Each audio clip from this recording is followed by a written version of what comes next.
All right. Can we talk about this whole PayPal thing? I've got some thoughts around it, but I'm just going to get straight into it, of course. So recently we've seen that PayPal have come out with their new stablecoin. People have dug into the code behind that stablecoin to see some very shocking things, or at least people were kind of thinking they were shocking. And I'm sat here thinking, is it really that shocking?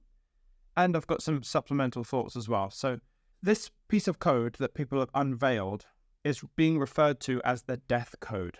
And it's a line in the code, or multiple lines in the code, that essentially allow PayPal to completely close the account, remove the funds, burn the crypto, burn the assets, and basically allowing them access in to do these things, right? Basically destroy your assets. You no longer have control of those assets. They have the power to do an ICE 9 kind of lockout type thing. If you're wondering what ICE 9 is, Jim Rickards a while ago talked about how the banks have slowly been establishing this law behind the scenes by, where each part of the law that gets changed in and of itself isn't that important. But when you add it up over kind of 10, 15 years, all of these laws can kind of combine together to give ultimate control over to whoever's in charge.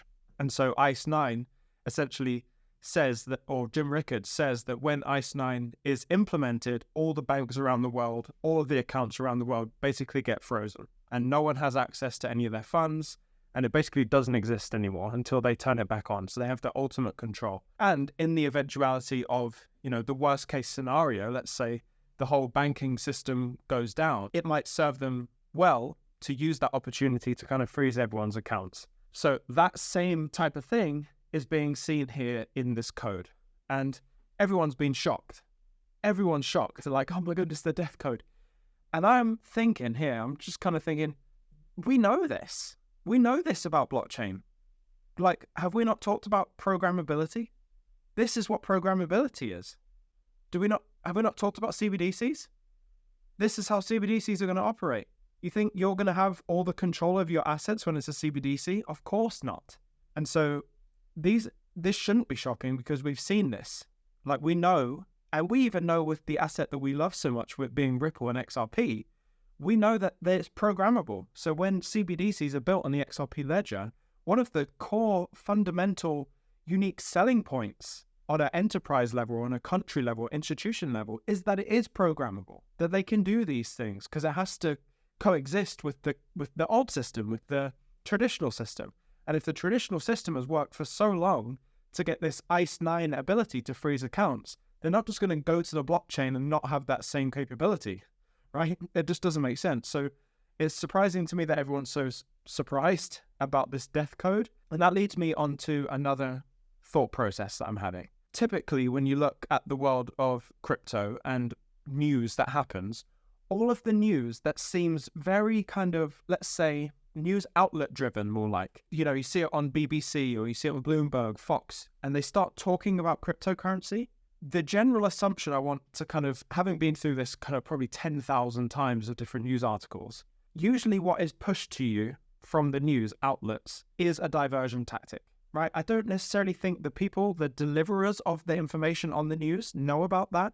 It comes from higher up. We need to start talking about Ethereum now. We need to start talking about Bitcoin now. Let's talk about ETFs now. And they drive that from way up. If you've seen, there's a clip that circulated ages ago about COVID, where all of the independent news channels were saying the exact same message, the exact same words. It was absolutely incredible. Sharing of biased and false news has become all too common on social media. Yes. We have that seem to happen, but I think they favorite things we were true without today's answer first. Unfortunately, some were every day, even if they wants to push their all reversal of this. They can to the research is acting in hit beef, and this is really dangerous to our democracy. It just shows, as well as another thought process. I'm a bit everywhere today. I feel really bad. I couldn't talk this morning. My throat was terrible, so forgive me. But you also watch the likes of Succession, the TV show, where they control a news network. And if they want a certain narrative pushed through all of the news channels, through all of the big news channels, then the smaller ones, all the way down to those local news channels, then they just say the word, I want this pushed. And then it's kind of spread down there. the people all underneath don't know what's going on. They don't know the bigger picture, but the person at the top kind of creates that narrative. So when you get into the whole concept and the theory of, the 13 powerful families, you can quite easily see how these narratives are just pushed through. And I've just noticed recently, Ethereum is getting talked about a lot in the news. Ethereum. Okay, so we know the limitations of Ethereum. It's too power hungry, although that was reduced. It's expensive. It has some utility. It has fantastic utility probably. And just like somebody said on Twitter, it is just a piece of code. We are disenfranchised with the way Ethereum has been prioritized and Bitcoin has been prioritized. That's where our issue is. Ethereum itself is just code, and it's probably very well written. It's just that other entities, other blockchains and cryptocurrencies are just better at doing certain things, right? And I keep seeing Ethereum mentioned over and over and over again. We've got the PayPal news that comes out. We've got, what was it? MIT talking about Ethereum. And there's been other ones that I can't remember because, again, my brain is all clouded. I'm not feeling great. And it just leads me to believe that the more we talk about Ethereum and the more Ethereum gets talked about in these big kind of news events, the less I believe Ethereum is actually the one being used. And we know that just from experience that Ethereum via the Ethereum virtual machine can connect with basically any other blockchain, right? So when we talk about being Ethereum based, sure, it could be on XDC and still be Ethereum based, right? So, when you see this news and you hear Ethereum, I just think it's a distraction technique. I really think this is a way for the news, the bigger players out there, the ones who are in control, to change the narrative to focus more on Ethereum. And when the focus is on Ethereum, something else happens on the other side. I think we're picking up speed and velocity with XRP news and adoption and understanding with the whole court case that's been resolved. I just don't think it's a mistake or an accident that right as we're entering this phase of like the utility ball starting to roll for XRP, that we start hearing about Ethereum. I don't think that's a mistake. I've seen it too many times to not at least consider this as something that is really happening out there. And so I just wanted to bring that in a kind of a free form, talk it all out type video rather than a deep dive research. In terms of the research, there's not that much going on. As soon as something big does happen in the background, I'm obviously going to cover it and go through all of that documentation.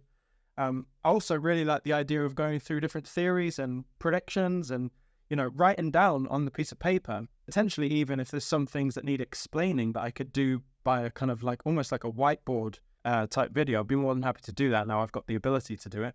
Also, clarification that my hands are just normal hand.